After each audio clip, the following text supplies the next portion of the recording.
You have to be a person that's kind of a self-starter, a self-motivator. Nobody's going to be there Yeah. at 9 a.m. telling you make your calls, and at 10 a.m. answer those emails, and at 11 o'clock go out to that client meeting.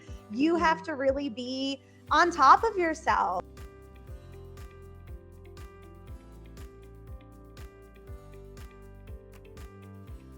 Okay, so first of all, thank you, Amanda, for coming and obviously joining us for Entrepreneur's Diary. So happy that you're joining us and here to share your journey and what makes you an entrepreneur. So let's kick off. So tell me a little bit about yourself and your entrepreneur's journey. So I started as a real estate agent over here in New York about 2.5 years ago. And it was a big career change. I always was doing marketing and sales and working with people, but it definitely was a change, and it was intimidating because I made the career change right before the pandemic hit. But it's been an amazing journey thus far, and I've learned a lot. Tell me what some of the fears that you had starting out. How did you overcome them? Yeah, absolutely. There's definitely a lot of fears going into real estate and going out on your own. You own your own business, so you have to be able to handle all of that financially. And it is a commission based job, right? So if you don't actually sell houses, you don't make money. So I think that's the scariest thing, getting involved with being a realtor, because you wonder, what if I'm not good at it? What if I don't sell houses? So um, that was something that I really had to prepare for. That's what you have to do, because even if you go in and you sell a house in the first month or two, right? You get a client and you find them a house. That house still takes about 2 months or 3 months to close, and you don't actually get paid until the deal closes and you get your check that day. So the biggest preparation is making sure for that first like 3 month gap. And of course, that's assuming that you find a client a house fairly quickly, but making sure that you can sustain yourself for those first 3 months.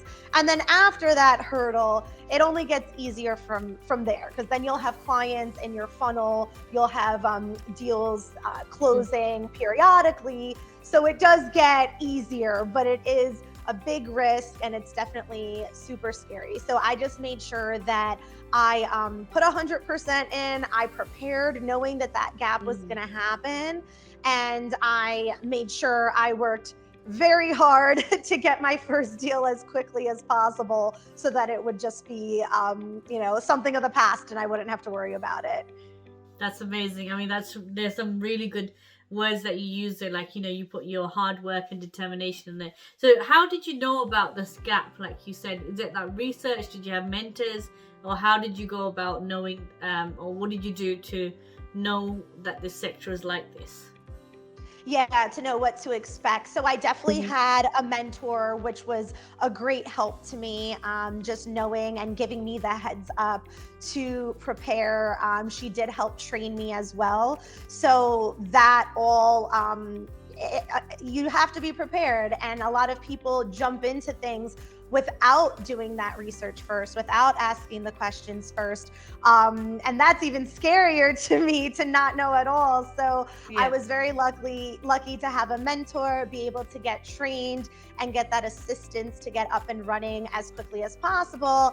And yes, she was able to kind of prepare me and warn me of what to expect, so that I could really dive into it full time, confidently, because people do dabble in it part time and Mhm. keep their job while getting into real estate. But like I said, diving in during the pandemic, that wasn't really an option. I had already made the choice to do it full time, so I just had to continue with my commitment.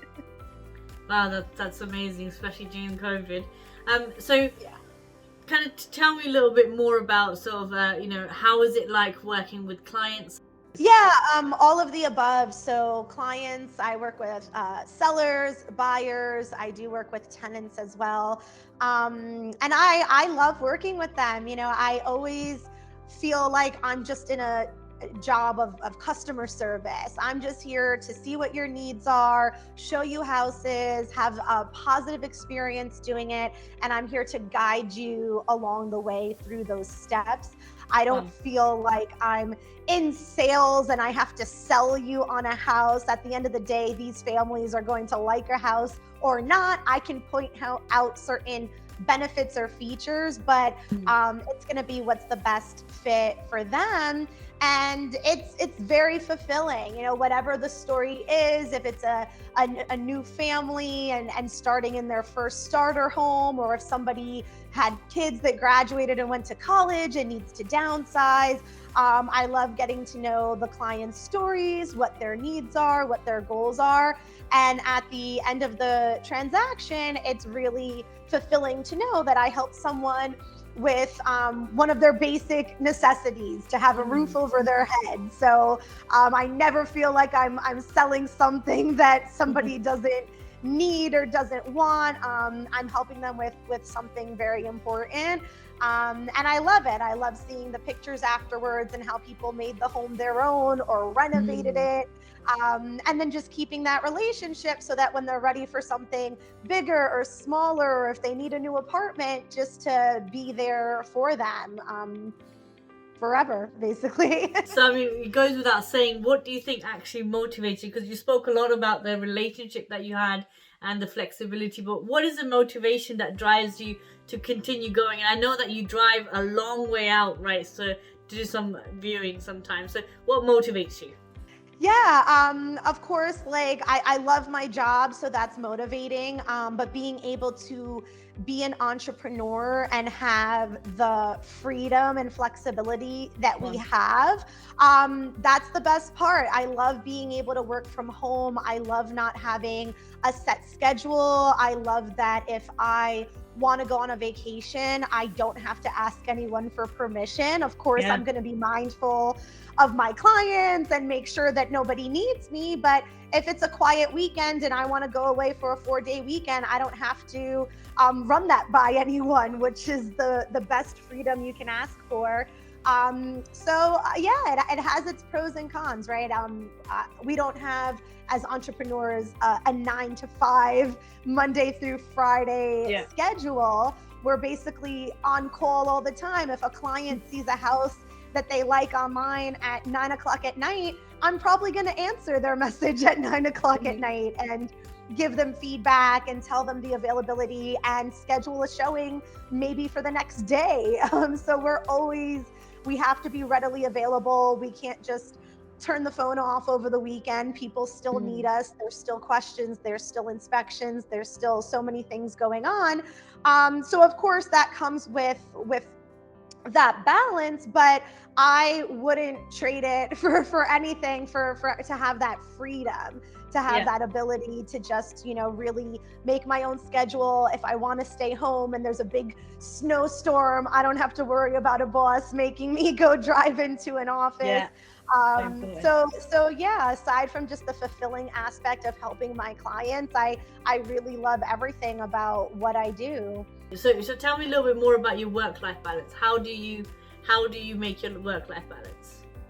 It's definitely tricky, and every week is different. So it's hard if somebody wants the same structure every week, because it's never going to be that. But I balance it. If I have showings in the evening, somebody really needs to see something after work at 5 or 6 p.m., I balance it. Maybe the first half of the day I'm home and I'm just working from home and casually making calls and answering emails.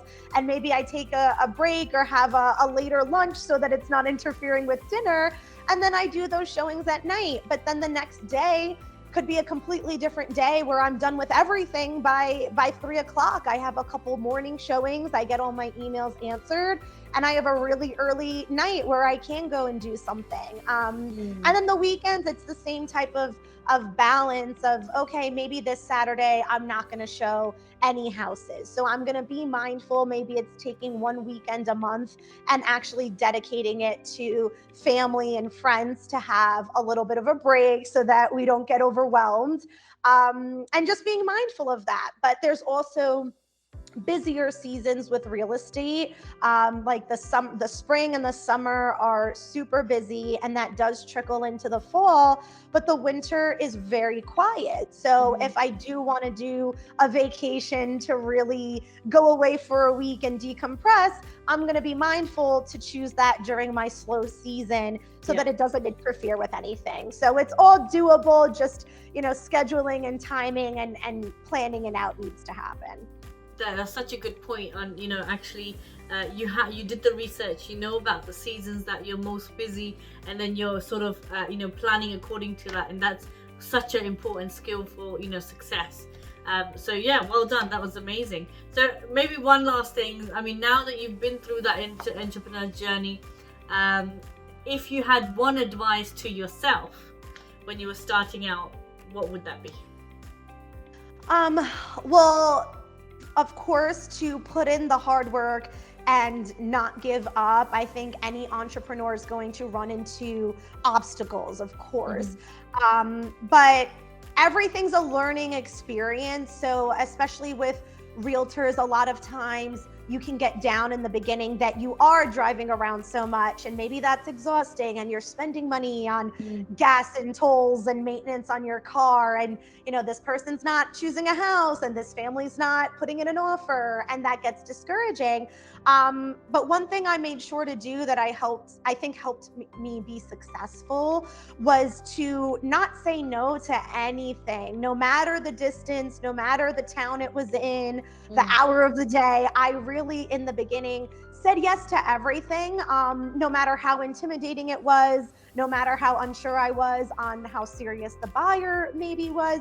Everything was just a learning experience. And I didn't cherry pick. I know a lot of people in sales will cherry pick a client that they think is the best or the easiest or the higher price point, right? They're going to pick the $400,000, $500,000 houses.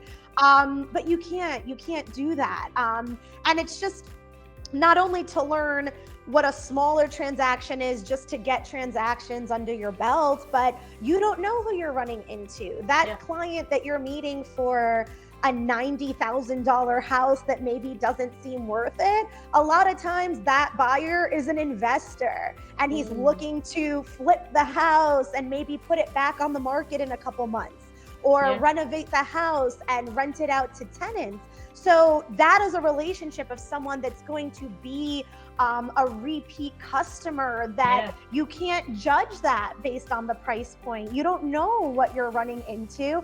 And now that small $90,000 deal turns into, okay, in 6 months when this renovation's done, list it with me and I'll help you sell it. And that's an ongoing relationship, or I'll help you get a tenant. So you really can't cherry pick. I say take everything. And of course, as you get more into it in a couple years, of course, you can choose differently. But when you're new, you really can't afford to be picky. You need to just go out there, work hard, meet as many people as you can.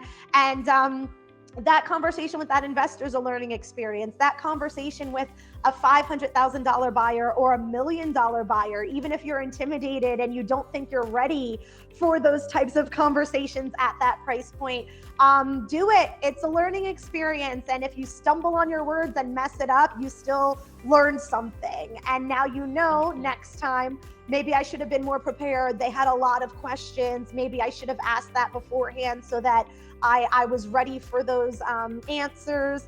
And it's really just putting in that work. Don't judge. Don't get discouraged. Those families, they need a home, right? They're gonna buy a home, whether it's with or without you. They need a place to live. So there's no need to get frustrated or discouraged, or if one house falls through, okay, let's stay positive. Let's go out next weekend and find a new house, and just pushing through those negatives. Yeah, absolutely. I completely agree. Now, do you think all the experience and the the learnings that you've done in this kind of industry, do you think that's applicable for most, what's your opinion? Do you think it's applicable for most other entrepreneurs also, that they might be going through exactly the same kind of motion? Absolutely, absolutely. There's going to be obstacles, whatever the industry is. There's going to be a meeting you have with a client that maybe you weren't ready for, but Yeah. you learned from it. And it's all about that customer service and who's going to have that urgency to meet with you the quickest, call you back the quickest, get you that quote the quickest. And that's across any business. You have to separate yourself from competitors and putting in that same level of effort with any client that you could potentially have is going to be beneficial no matter the size of the contract, the deal, whatever it is. You have to just pull through that, and we're all going to have meetings that maybe don't go smoothly, or we get thrown a curveball or a question that we just weren't ready to answer, and you learn from it. Absolutely, absolutely. Wow. So, is there anything else you want to add before we wrap up? I mean, it's, being an entrepreneur definitely, like I said, has its highs and its lows. And sometimes it may seem easier to just show up at your job and go home, right? And not have to worry about all these other things. But, it really is so fulfilling. It takes a lot of time management, a lot of organization, right? You have to be a person that's kind of a self-starter, a self-motivator. Nobody's going to be there at 9 a.m. telling you make your calls, and at 10 a.m. answer those emails, and at 11 o'clock go out to that client meeting. You have to really be on top of yourself. And that's really like the best skill set you can have, just being organized, motivating yourself, and not forgetting why you do it, right? What those end goals are of why you do what you do.